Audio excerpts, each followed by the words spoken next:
Real happy with the game yesterday. It was a real good turn for us to make for the team. Everybody kind of in all phases contributed. We had a really nice balanced ball game. Defense did a nice job in general, and the offense came through and took care of the football and owned it. Special teams got the job done. None of them were spectacular in performance, but everything was really solid, and so it gave us a real balanced game, and turned out to be a really good day at Sea-Link for Meet the 12s for 2018. We're proud to be able to represent like that for at home for the first time out, and it just doesn't seem like we've been around very much, and so we're going on the road again this week, and we'll get back before the season's over. We'll play some more games here at Sea-Link. But some really good overall performances by, I thought the offensive line did a really nice job in this game.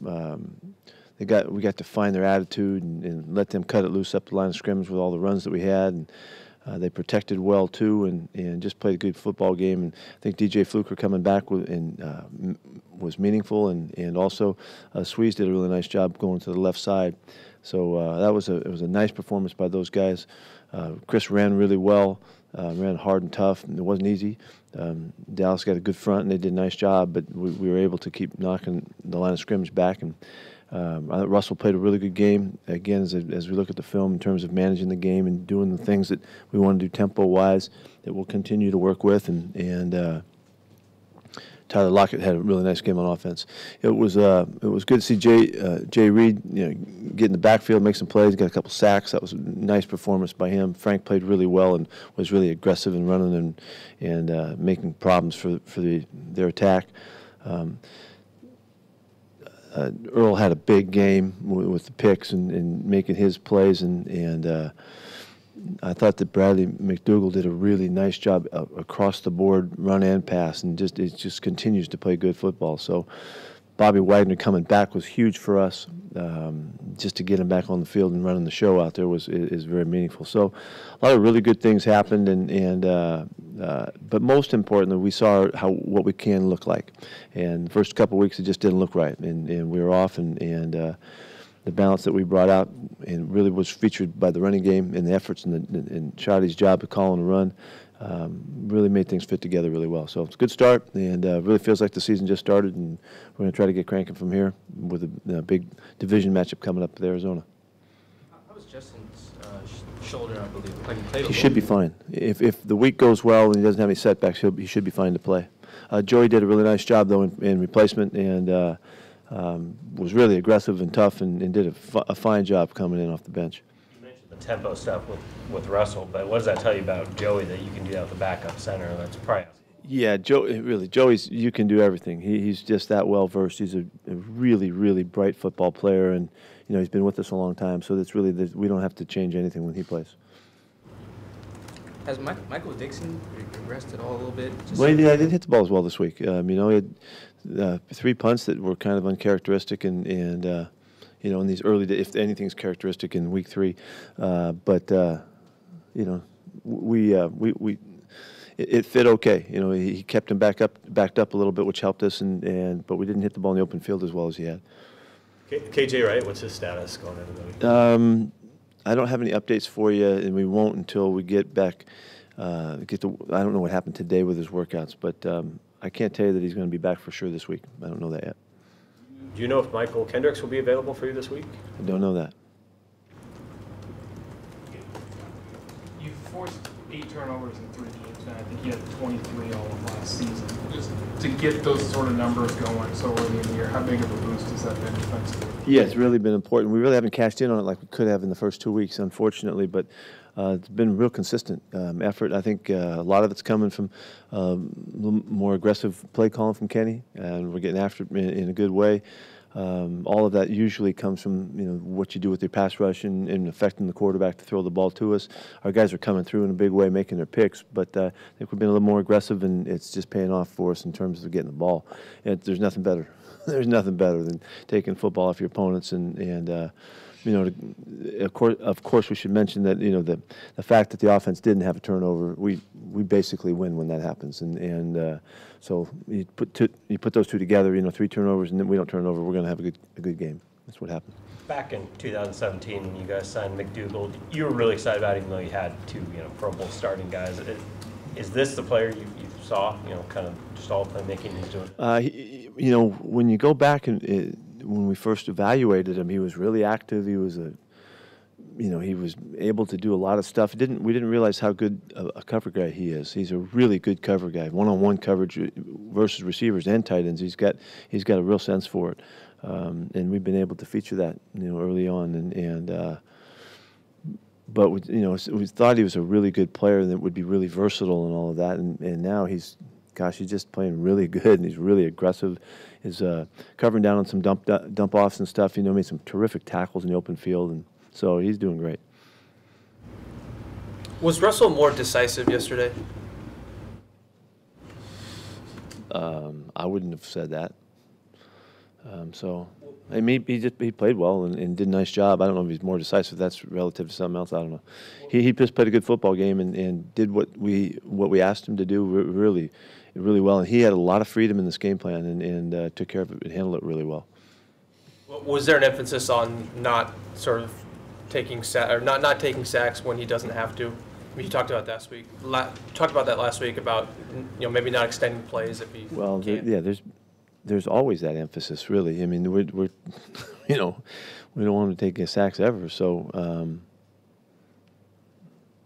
but in this, we were ahead of the sticks in this game. Way more so because we ran the football, and we didn't, certainly didn't have as many negative plays. And so, eliminating those kept us out of the long yardage situations that kept us on rhythm more so. And the nature of the throws that you have to, or you're called on to make are quicker and all that. So I think that's why you would think he was more decisive. I think it just fit with the game plan.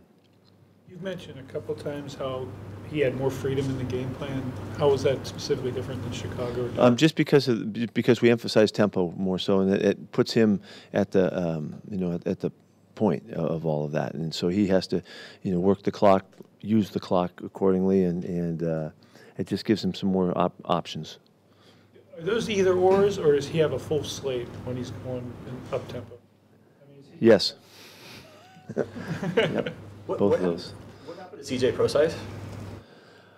He just didn't feel right, getting warmed up, and so he didn't. After we ran him extensively in pregame, trying to get him convinced and get our trainers convinced that he could go, and it just didn't look right. And we had a really good alternative in Mike, and so we just went that way. Peter Earl was very candid after the game yesterday, saying, "Hey, if they're not invested in me, I'm not going to invest myself fully in practice. I'm going to protect myself, sit a couple out." That doesn't seem like a very healthy situation, but I'm just curious what your response to that is. Well, I'm not sure exactly what he said, but I don't know. He played a real healthy football game and did a good job, and we're working through it. There's concerns. He has concerns about the business side of things, and very well noted. And I understand. I get it. And we're working through stuff, and he's doing a nice job, representing on the field and trying to do the best he can. And like I said, he had a great time playing football yesterday. He's enjoyed every one of these games. He's been very active all 3 games, and has had good opportunities, and he's trying to max them out, and so. You mentioned on the radio show today, there's consequences to actions. Can you expand on that at all? What you mean? No, I don't need to. I think part of the reason I ask is, I could be completely wrong about this, but there's a perception, I feel like, that there's certain behavior that people can get away with. Maybe it's Earl right now. Maybe it's Richard blowing up on the sideline a couple years ago. Maybe it was some things with Marshawn where they're not missing downs. They're not, they're not getting fined. There's consequences, like I said. Yeah, that's all. You can observe that any way you want. If he's playing like he did on Sunday, do you care if he practices? Pardon me? If he's playing like he did on Sunday, do you you get practice is really important. Yeah. Is there a timetable as to where you guys are with Earl, whether or not you make a decision whether he stays or whether he goes? Not a specific timetable, no. Has that been talked about at all? No, we have not talked about a timetable. Does the working through it include possibly talking about his contract or an extension? Everything's possible. Everything's possible. We're open to whatever we need to do to keep moving forward in a positive manner. I totally understand when guys are at the end of their contracts and they want to get another contract. We've been through that for years, and so it's nothing new, and it's legit. It's legitimate. Guys are concerned about their future. I get it, and we respect the heck out of that. And there's a lot of business that goes beyond just one person's business, and there's a lot of things taking place, and there's a lot of things going on, and so it's all under consideration, as we work forward. And we're trying to do really good stuff by our guys. We always have, and we'll continue to try to do that whenever we can. How do you kind of approach that with the rest of the team when always compete mantra that I'm in science tapping and going out to practice, and Earl's saying I'm not going to from time to time? Well, I don't know that, Earl's just trying to figure it out right now, and so, there's a time and place and how things are handled, and I'm really not worried about the players right now, what they think. And Earl gets to say, these guys get to say whatever they want to say. I can't stop them talking. They get to say whatever they want, and just truly, there's consequences with your actions, and that's just the way it is, and because you don't know about it doesn't mean that something's not going on. And so we don't share that stuff with you because we don't have to, and there's no need to.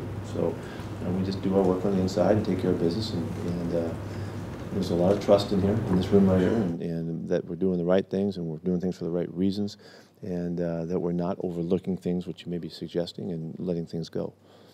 How much did this surprise you, him, last week? No, I thought it was a really good game. We expected to play really well. When Carroll came back, you said he's going to merge right into traffic, and you knew and expected it, and he'd be prepared and all that. But that part of it, not practicing and having to deal with it, was that something you expected? Not necessarily. I wasn't listing the things that I would expect would go other than the normal way. I hadn't done that. So, but I'm not. I mean, you guys are all want to get at this. I'm not going to talk about it very much because we're working on stuff on the inside, and I'm working with the guy I've been working with for a lot of years, and I care a lot about Earl, and I want to do him right, and I want to do our players right and our team right, and that's what we're doing. And under the considerations and the circumstances, one guy's in a position he feels that's different than other guys, and so we're dealing with it in I think will be a very direct fashion. So after all that's happened and he said and hurt feelings, is an extension still possible at this point? Everything's possible. Yeah, we can do whatever we can do, but there's a lot of guys that are also involved. This is not just one person's concern. We have a lot of things going on. It's a team, and there's a lot of guys on the squad, and there's a lot of guys who have contracts that are under consideration, which we're always working on a very long range plan, and things fit accordingly. And I think John has done a fantastic job of orchestrating it, and we're continuing to work at it. And there's, we're on it. You made the point yesterday about how engaged he was during the game. What can you do to try to prevent that unhappiness from sort of creeping into game day and affecting play? I'm doing it. It's being done. And he looked awesome yesterday, and he played great yesterday. You touched on Frank earlier, but with the guys that moved on this offseason, a lot was on him kind of to be the guy maybe in the pass rushes. How have you seen him respond to that? Obviously, the production. Frank's doing really well. He's been really active. He's been after the quarterback. He's just missed on two or three others, maybe 3 or 4 other sacks already, and he's got some numbers already rolling. He's been disruptive in the running game. His effort has been really good. His focus and attention and the way he's competing in practice, excellent. I've really seen Frank just kind of merging into a mature, competitor on our team in a lot of ways, and I'm really excited about that for him. He's a leader. By the way he works, I've been able to point him out on practice sessions and show the other guys this is what it looks like when you're giving everything you got on a Friday practice, and for instance, and because he's really working hard at doing everything he can do to be as good as he can possibly be. I'm really fired up about him in that regard. Doug Baldwin have a chance to play this week? I don't know that yet. Can't tell you. I won't know until they start reporting back on how they're doing this week, like today and tomorrow. Sorry. How did Chris Carson kind of come out of it, running 32 times, getting a couple catches? He was, you know, he was good. He was fine about it. He had a smile on his face. He was happy about being able to contribute in that manner, and he liked the fact that the more he got the ball, the better he felt, you know, and which is really classic for runners, and he did well. We're very fortunate that we've got some depth at the position, you know. So if I don't, like I said, I think I said it last night, or whenever. There's a good chance he won't carry the ball 30 times in this game. It would be nice if he did. It'd be kind of cool if he did, but that's not the design necessarily. And we've got guys who can carry the ball for him as well. So, but that was in that day. That was the right way to go, and it came off great. And you know, he knows what he can. You know, that he can carry 32 times in the game and be okay. What have you thought of Rashad Penny's progress so far? Well, I'm still reserving judgment on the return because he missed so much time. And he just didn't. He wasn't allowed to do enough work to stay up with it. So he's really 2 weeks into it, kind of 3 weeks into just getting back, you know. So I'm telling you, he's been working like crazy. Chad's been working him extra. He's been running him extra, making sure that he's getting all of the quick twitch and everything back in order and the competitiveness back in line. I've talked with him about it. I've been on it with him to make sure that he's really getting back to, you know, kind of fighting shape, you know, and all of that. His weight is way down. He looks good. He's ready to bust out is really what it amounts to. And we visited this morning about it, and I'm fired up because he's got the right attitude, and he wants to contribute and help out, you know. So it's a good position that he's in right now. So he gained a bunch of weight at one point. Now he's kind of down a little bit. Did you? No, guys he didn't borrow gain him? no. He was huge. He was 236 when he reported, and his weight went up 4 pounds from there at one point, you know, and so he's lost 10, you know, from there. I mean, he looks great. Did If you add that all up, it's about 228, so give or take a couple. DJ all right health-wise after the game? Fluke? Yeah, he came out fine. Yeah. He worked hard, too. He gave us everything he had. It was a great game for him. When you talk about his spirit, what does that mean? He's just he loves the game. He loves to play. He loves practicing. He's got one of those personalities that's always upbeat, always looking to play tough, always wanting to push. You know, like the harder you push him, the more he likes it. And he's vocal about it. If you watch him, he's responsive to plays when they happen, and he's going to be the first guy. You know, he's picking up Chris in the end zone or whoever it was, and it's infectious, and it's refreshing, and love that he's on our team. You mentioned you saw Doug kind of yelling on the sideline. You ever find out what he was mad about? No, I didn't ask him what he was mad about. I just told him, you know, just because we're on Fox, you don't have to kind of go crazy or something else. So, you know, he was just trying to contribute in some way, and that's how it came out. Did Deion Jordan make it through the game okay, or? Give me another day on that one. We're checking him out and seeing if he's okay. I don't know that yet. What was it about the play of the offensive line that you particularly liked when you went back and looked at it? That they had so many opportunities to kind of express their nature, and they were tough. I mean, Dwayne does such a good job of leading the crew, and he was vocal, and he was loving the way the game was going and how we were involved with it, with the running game and protecting the quarterback. And you could just see their attitude and kind of the personality of this group allowed to be expressed for really the first time. It didn't come out like that the first 2 weeks, and I think Shadi really tapped into him and was able to pull that out. Carroll said some Cowboys coaches came with some and talked about a trade before the game. Is that concerning to you at all? I don't know about that. What was the nature of Procese's ailment? He's got a hamstring. I think it was just didn't feel like he could get quite freed up. And what kind of wild card is? No. That's right. No, yeah, it's his groin. I'm sorry, it's a groin limb. What kind of wild card is Josh Rosen starting on Sunday in a rookie quarterback first time? Jeez, I don't know. Young quarterbacks do so many things. You can't predict right now. So maybe wild card is the right way of putting it. You don't know. He's extraordinarily talented. He can throw the ball like crazy. He's a big kid. He can run well enough to be able to move. He's always demonstrated in his younger years a terrific accuracy and ability to make big throws and all. That's why they picked him, you know. And so I haven't gotten to all the film yet to studying him as much as I would like. I'm on the other side of the ball, but just knowing him and how we evaluate him coming out and all of that, and watching him through the last couple of years of his college days, he's a really talented athlete. Anything else? Thank you.